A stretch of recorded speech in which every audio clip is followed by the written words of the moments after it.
Assalamualaikum warahmatullahi wabarakatuh. Salam sejahtera untuk kita semua. Hai abang-abang, kakak-kakak, asistensi praktikum selam. Izinkan saya untuk memperkenalkan diri. Perkenalkan, saya Muhammad Asyura Maulidan Rashidi. Saya berasal dari jurusan Ilmu Kelautan kelas A angkatan 2021 dengan NIM 08051282126049. Di sini saya akan menjelaskan tentang peralatan selam, yakni selam dasar, peralatan selam scuba, dan peralatan selam tambahan. Tak hanya menjelaskan tentang peralatan selam, saya juga akan menjelaskan bagaimana cara memasang alat-alat selam scuba agar bisa dipakai dengan benar. Tak hanya itu, saya akan menjelaskan bagaimana pembacaan kode yang ada pada tabung scuba. Langsung saja kita masuk ke materi yang pertama, yakni penjelasan alat-alat selam. Alat-alat selam dibagi 3 jenis. Yang pertama, peralatan selam dasar. Kedua, peralatan selam scuba. Dan yang ketiga adalah peralatan selam tambahan. Untuk yang pertama, peralatan selam dasar. Namun perlu kita ketahui, apa sih selam dasar itu? Selam dasar ialah merupakan kegiatan menyelam yang dilakukan di permukaan air saja. Biasanya kegiatan menyelam ini tidak sampai di bawah 5 meter di bawah permukaan air. Namun apa saja sih peralatannya? Peralatannya ada 4, yakni masker, fins, snorkel, dan wetsuit. Apa sih itu masker? Masker ialah alat selam yang digunakan di muka, yakni berfungsi sebagai untuk menutup mata dan menutup hidung agar terhindar dari air laut. Tak hanya itu, masker juga berfungsi untuk membantu penglihatan kita di dalam air agar kita terlihat jelas. Selanjutnya ada snorkel.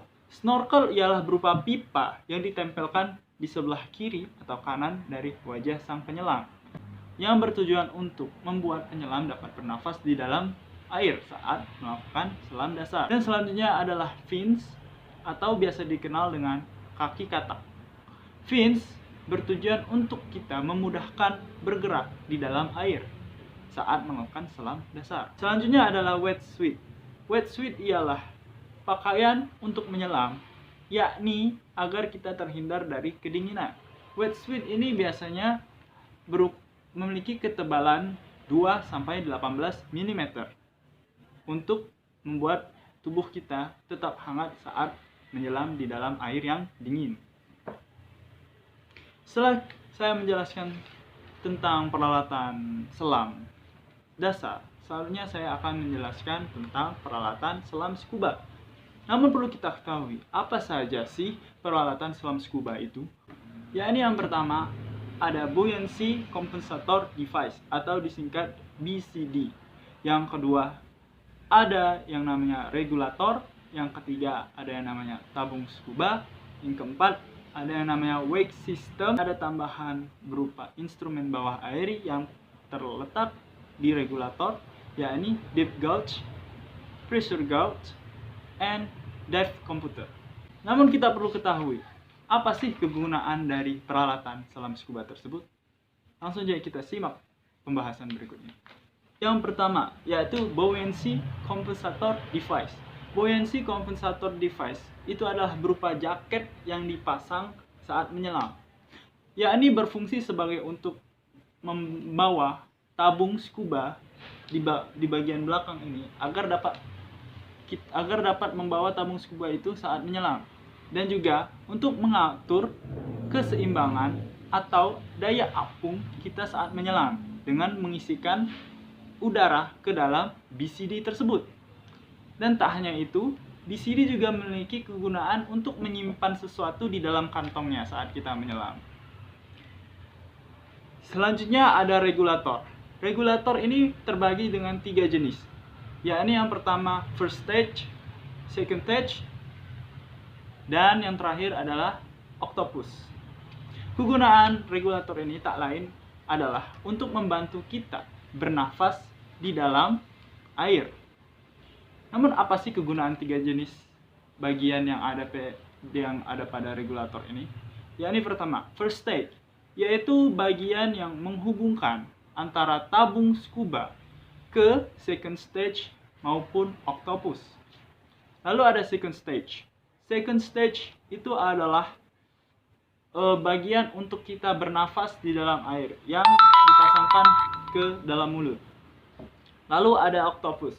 Octopus yakni berupa cadangan apabila ada teman yang sedang kehabisan oksigen ataupun untuk kita sendiri, misalkan second touch kita sedang mengalami kebocoran. Jadi kita bisa menggunakan octopus.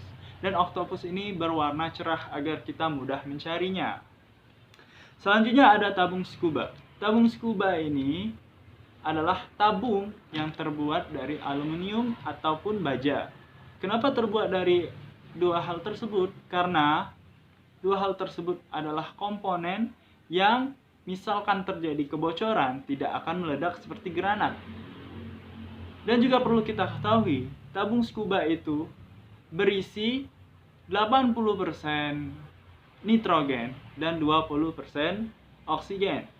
Kalau misalkan penunjuk sisa dari udara yang terkandung di dalam tabung menunjuk ke 50 bar, maka kita harus berhenti menghirup udara yang dari tabung.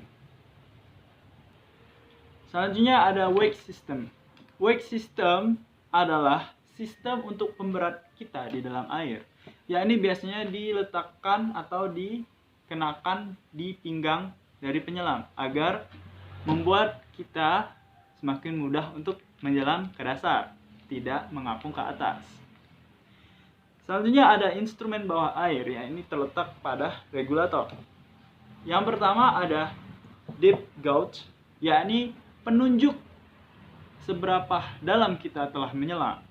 Kemudian ada pressure gauge yang menunjukkan tekanan yang terjadi ataupun tekanan udara yang ada pada tabung, atau penunjuk berapa sih sisa udara yang ada di dalam tabung. Selanjutnya adalah dive computer. Dive computer ini untuk menunjukkan ada berapa nitrogen yang ada di dalam tubuh kita, agar tentunya kita mengetahui.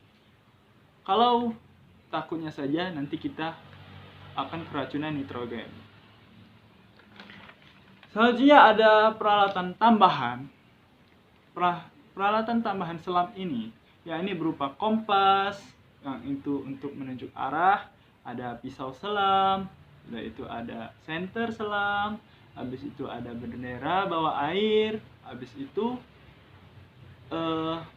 alat-alat yang instrumen-instrumen alat yang dapat membantu kita. Dan ini juga bersifat harus ada ya, seperti kompas, pisau, setelah itu senter untuk melihat dalam gelap, habis itu jam tangan, habis itu sabak jika untuk penelitian. Nah, setelah saya menjelaskan tentang peralatan selam, selanjutnya kita langsung masuk ke materi bagaimana sih cara memasang alat-alat selam scuba. Yakni alat-alat selam scuba yang sudah saya jelaskan tadi, yakni kita perlu menyiapkan tabung scuba, BCD atau buoyancy compensator device, dan juga regulator. Jadi bagaimana cara memasangnya? Simak penjelasan berikut. Yang pertama, kita siapkan dulu tabung scuba yang telah berisi oksigen dan juga BCD yang telah dikeringkan. Yang kedua, pastikan arah tabung dan BCD yang saat dipasang itu berada pada arah belakang valve tabung agar mudah untuk membuka dan menutupnya nanti. Yang ketiga, untuk mengikat tabung kita perlu yang namanya sabuk yang ada pada BCD. Sabuk pada BCD itu saat mengikatkan tabung itu tidak sembarangan. Ada kodenya, yakni 0, 2, 1, 3. Yang dimana kode itu bertujuan agar tabung scuba tidak mudah lepas dari BCD.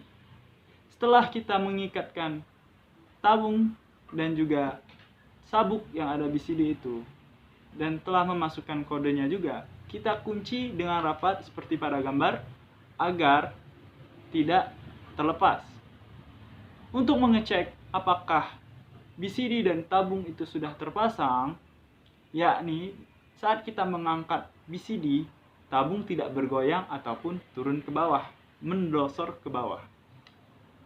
Setelah itu, setelah tabung dan BCD telah terpasang, selanjutnya kita memasang yang namanya regulator.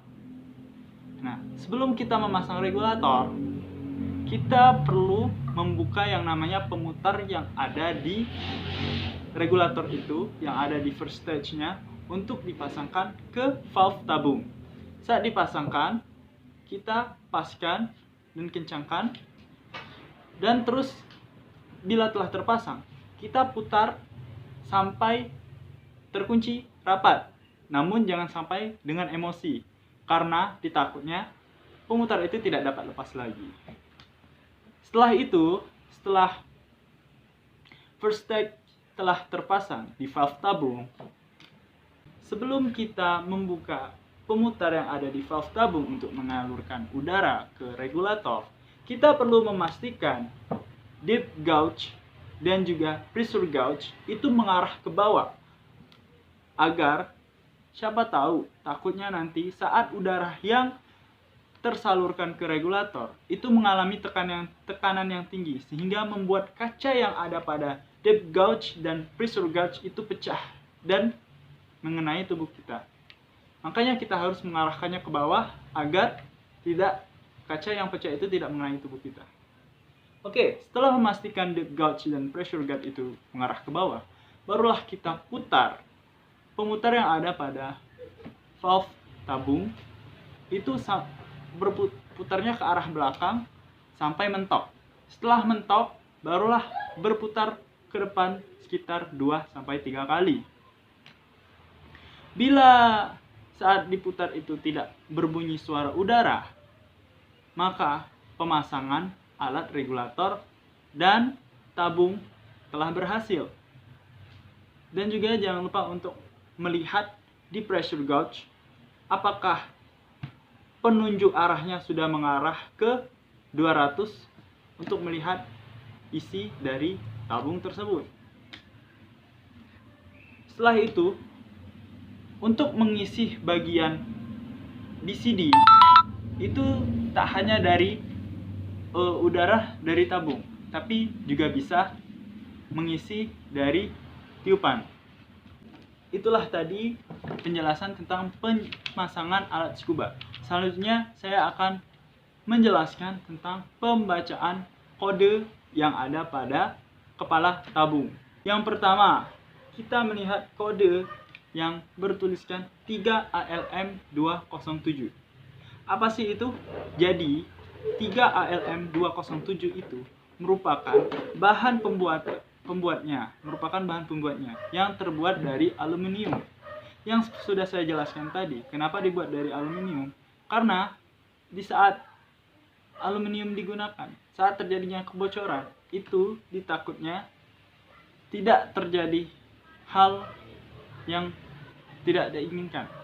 Kalau aluminium, bila terjadi kebocoran, dia hanya robek saja. Namun kalau misalkan dengan bahan yang lain, seperti besi, dia akan meledak seperti granat. Selanjutnya ada Luxfer. Luxfer itu ialah nama pabrik yang membuat tabung. Selanjutnya ada 11,1 liter. 11,1 liter itu merupakan penunjuk volume yang dapat diisi dalam tabung tersebut. Selanjutnya ada 3000 PSI. 3000 PSI ini ialah tekanan kerja tabung. Tekanan kerja tabung yang dapat dilakukan tabung tersebut sebesar 3000 pound square inch atau PSI. Selanjutnya ada Amscoop.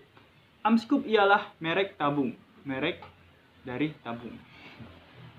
Selanjutnya ada 80 cubic feet. 80 cubic feet ini ialah merupakan beratnya tabung. Selanjutnya ada Made in USA. Made in USA artinya tabung tersebut terbuat dari Amerika Serikat.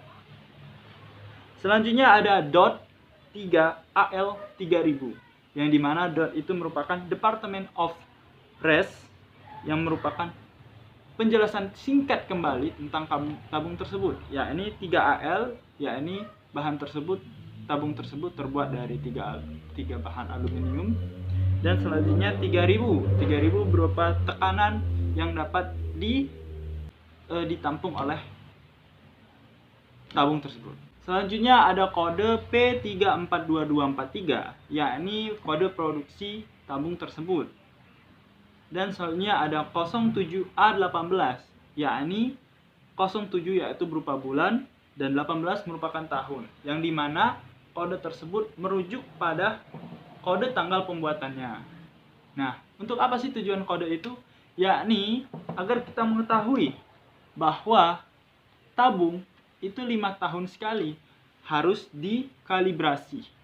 Jadi dengan adanya tanggal tersebut, kita bisa tahu kapan kita harus mengkalibrasi tabung tersebut. Bila tabung sudah dikalibrasi, maka tanggal setelah kalibrasi itu akan ditulis di tabung tersebut. Selanjutnya ada S080, yakni berupa volume kubik pada tabung. Nah, itu tadi cara membaca kode yang ada pada tabung. Selanjutnya saya akan membagi tips sedikit tentang cara merawat tabung. Cara merawat tabung yakni tabung itu bisa dibuka sekali, namun pembukaan tabung itu hanya setahun sekali untuk membersihkan yang ada pada tabung.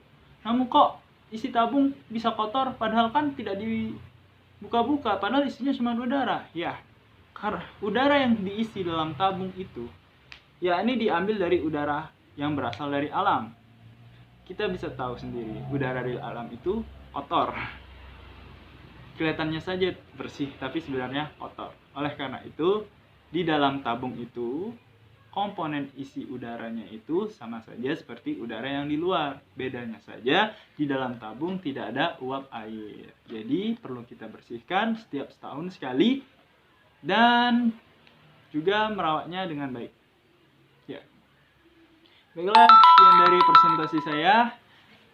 Hanya itu yang dapat saya sampaikan. Apabila saya terdapat kesalahan, kepada Allah saya mohon ampun.